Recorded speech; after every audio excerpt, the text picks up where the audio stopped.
안녕하세요. 매일 아침 말씀 묵상에 오신 여러분을 진심으로 환영합니다. 2월 24일 화요일 하나님의 영원한 계획. 생각할 문제. 바울은 자신이 그리스도를 위해 겪는 고난에 대해 무엇이라고 말하는가?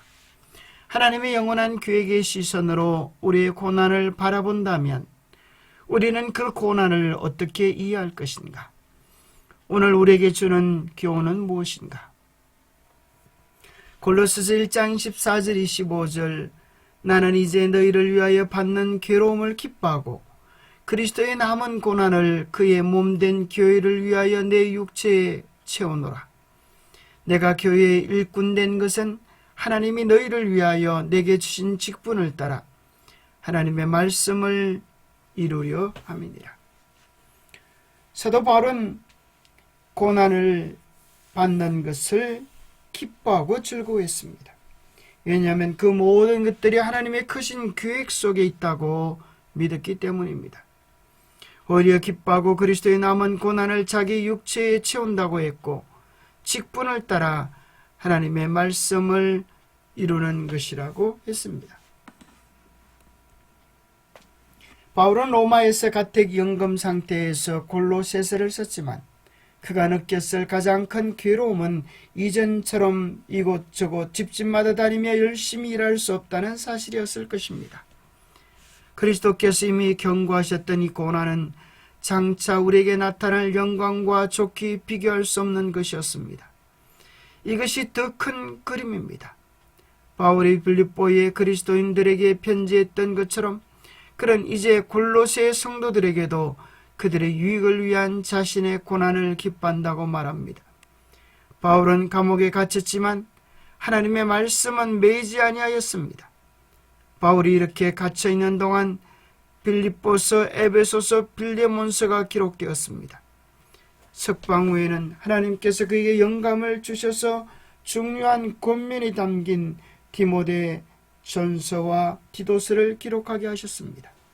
그리고 로마 감옥에서의 마지막 투옥 기간 동안 그는 디모데후서를 남겼습니다. 요컨대 이 마지막 몇 년 동안 바울은 신약성경의 많은 부분을 기록할 수 있었습니다. 신약성경 27권 가운데서 무려 14권은 사도 바울의 기록입니다. 고난을 당할 때 그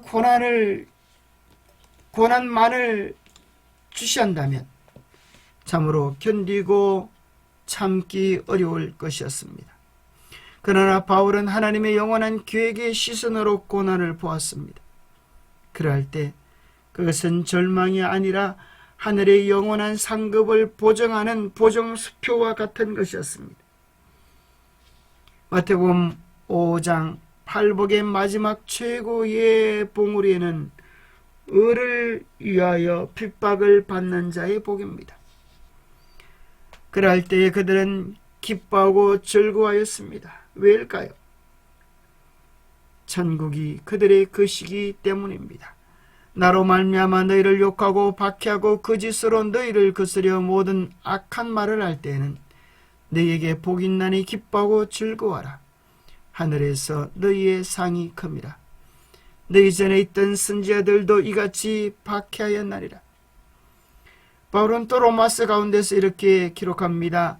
성령이 친히 우리의 영과 더불어 우리가 하나님의 자녀인 것을 증언하시나니 자녀이면 또한 상속자 곧 하나님의 상속자요 그리스도와 함께한 상속자니 우리가 그와 함께 영광을 받기 위하여 고난도 함께 받아야 할 것이니라 했습니다. 고난은 우리가 그리스도와 함께하는 하나님의 상속자라고 하는 사실을 우리에게 인지시켜 줍니다. 하늘의 상속자, 영광을 받기 위하여 고난도 함께 받아야 할 것을 고백하면서 고난받는 그 모든 과정들은 하늘 영광을 받을 것에 대한 보정수표처럼 그에게 여겨졌습니다. 바울이 세상에서 일어나는 일들을 보는 눈은 우리와 무척 달랐습니다. 그는 예수님 안에서 성령님의 역사로 상세전의 여호와 회의에서 일어난 일들을 보는 그 시각으로 현재 일을 바라보고 있었습니다. 우리는 대단히 현세적입니다. 그러나 바울은 장차 올 영원한 영광을 보면서 현재를 해석하고 이해했습니다. 그가 현재 당하는 고난은 영원한 미래의 영광과 비교할 수 없었습니다. 그 시간이 바울에게는 현실이었습니다. 아마도 그가 현재 받는 고난의 아픔은 장차 올 영광에 압도되어서 그 아픔을 느끼지 못했을지도 모르겠습니다. 침례 요한 역시 하나님의 복음을 위하여 살다가 순교로 그의 생을 마쳤습니다. 땅의 시선으로 침례 요한의 생애를 본다면 참으로 안타깝기 그지없습니다. 하나님의 일을 위하여 그렇게 헌신적으로 수고했지만 마지막은 비참한 처형으로 끝나지 않습니까? 그러나 이 땅의 눈이 아니라 하늘의 시선으로 침례 요한의 생애를 바라본다면, 바울의 생애를 주목한다면 정말 하늘 영원한 상급이 준비되어 있는 그 날을 바라보고 기뻐하고 즐거워할 수 있을 것입니다. 그리스도를 위하여 받는 능력을 기쁨과 사랑으로 여겼던 많은 믿음의 부조들이 있습니다. 제가 아는 친구 중에 한 친구는 키가 매우 작은데 이렇게 말을 합니다.